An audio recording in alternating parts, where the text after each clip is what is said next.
So today we are making peach cobbler pudding, and let me tell you guys, this was my first time making this recipe. I really was just experimenting and I messed around, and I think I made the best dessert that I have ever made before in my life. This is dangerous. I am warning y'all now. If you try this recipe, please, please, please let me know how you love it. I'm almost positive you will if you like peach cobbler. I'm trying to tell y'all this is it. Okay, so what I've done is we just started off taking our dry ingredients and mixing them in with our wet, which is just some flour, some cornstarch, and some sugar. I've added in whole milk, and now I'm adding in some sweetened condensed milk. And I'm gonna just whisk that until everything is evenly combined. Now, if you notice, this pudding is really, really thin appearing right now. It does not look like the typical pudding that you think of, like in the cup. You can turn it upside down, it's not going to go anywhere. We are going to cook it, and it's going to get thicker due to the flour and the cornstarch and the egg yolks that we're adding. So when you get ready to add in the egg yolks, it is very important that your egg yolks are room temperature, and you want to beat them and get them evenly mixed before you start pouring them into the pudding. Also, you do not want to pour your egg yolks in all at once because we don't want them to kind of cook and then end up like scrambling around into these large solid chunks within the pudding.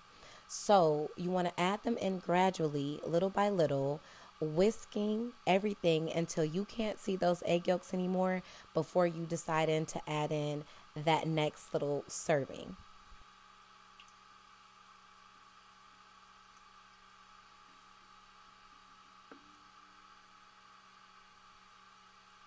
Also, if you are doing this correctly, it is not that quick of a process. The wrist is going to be hurting. Times I've done this with a stool sitting in front of the stove.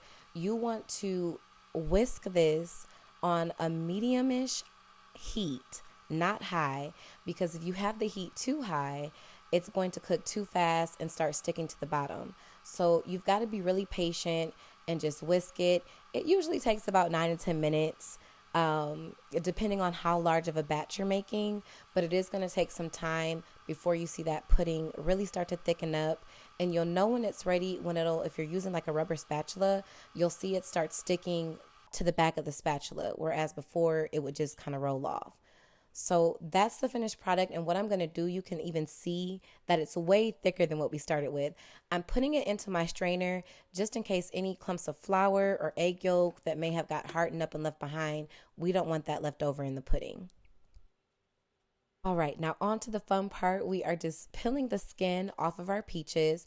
I threw them in some boiling water for about 30 seconds and then immediately took them and put them in an ice bath to make sure that they did not continue to cook, and also to help just release that skin from the flesh.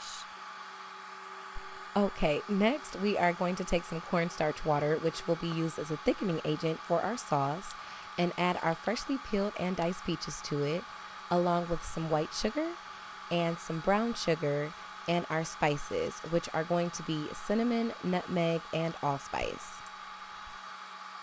So if you are familiar with the traditional banana pudding, then you know that the layers are banana, cookie, and pudding. So instead of the bananas, we're going to be using this peach mixture in place of that layer. And to balance out the sweetness, I'm going to hit it with a pinch of fresh lemon. And you can see as it's starting to boil, our sauce is starting to thicken up. Those peaches are starting to get soft, really giving you those peach cobbler feels. And here I just decided to add in a little bit more of my sugar just because I wanted to make sure that I get a really thick and hearty sauce. And you can see there, that is what we wanted. That is gold. Once we are done with our sauce, we are going to pack that up and put it in the fridge so that it can completely chill before we get ready to use it, because we do not want to take that hot mixture and put it on our cold pudding. It's just going to completely ruin the texture. Next, we want to work on our heavy cream, and we are just going to whip this until we get nice fluffy peaks And at that point, we're going to combine this with our chilled pudding, and it is going to give us a beautiful pudding with a beautiful texture that is perfect for our peach cobbler pudding.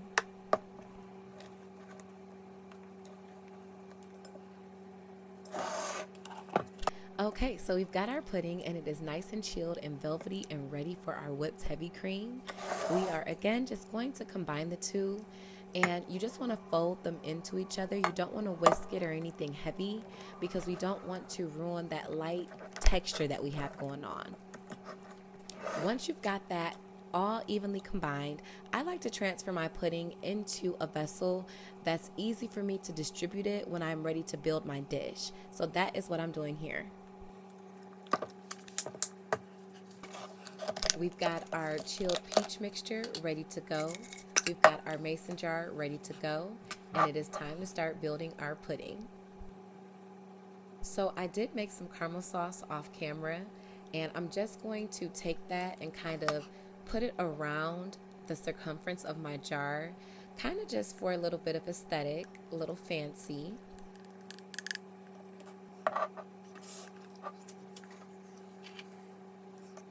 Now I am going to start adding in my vanilla wafers, and this is definitely an area where you can get creative. There are so many cookies that I've seen used in banana pudding, and a lot are really good substitutes for vanilla wafers.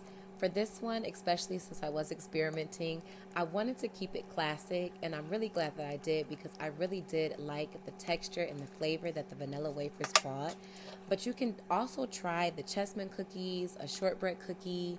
There's a vanilla bean cookie that I found that I cannot find now, but when I did find it, it was a really good substitute in puddings. So definitely feel free to get creative here. And once I've gotten all of my cookies layered down, I've just gone in with a layer of that peach mixture. And as you can see, it is solid, okay? It is exactly the texture that I wanted it to be. And we are just going to build this dessert into a beautiful masterpiece.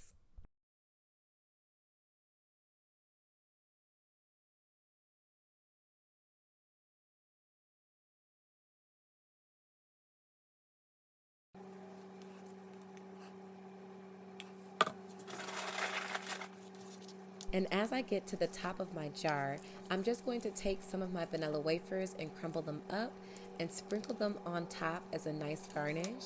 And then I'm also going to take some of the pudding and drizzle that on top, as well as a little bit of that caramel sauce and put that on top as well. And there we have the finished product. Now I also decided to make a smaller version, and so that is what I'm doing here.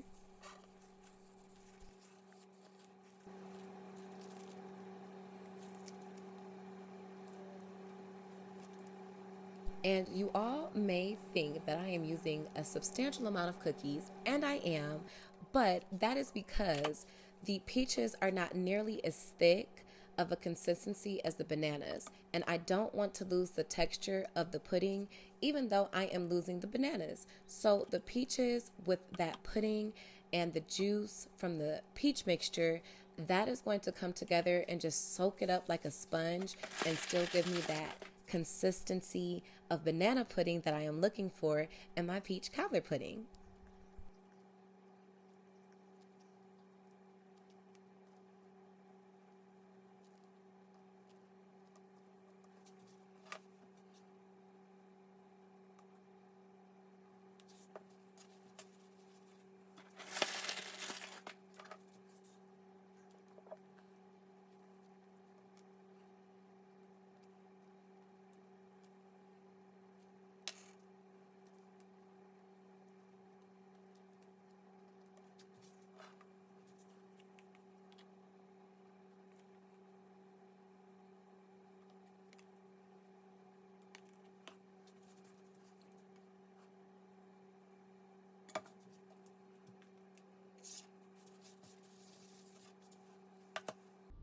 All right, and this is our finished product up close and personal. You want to throw this in the fridge to chill overnight.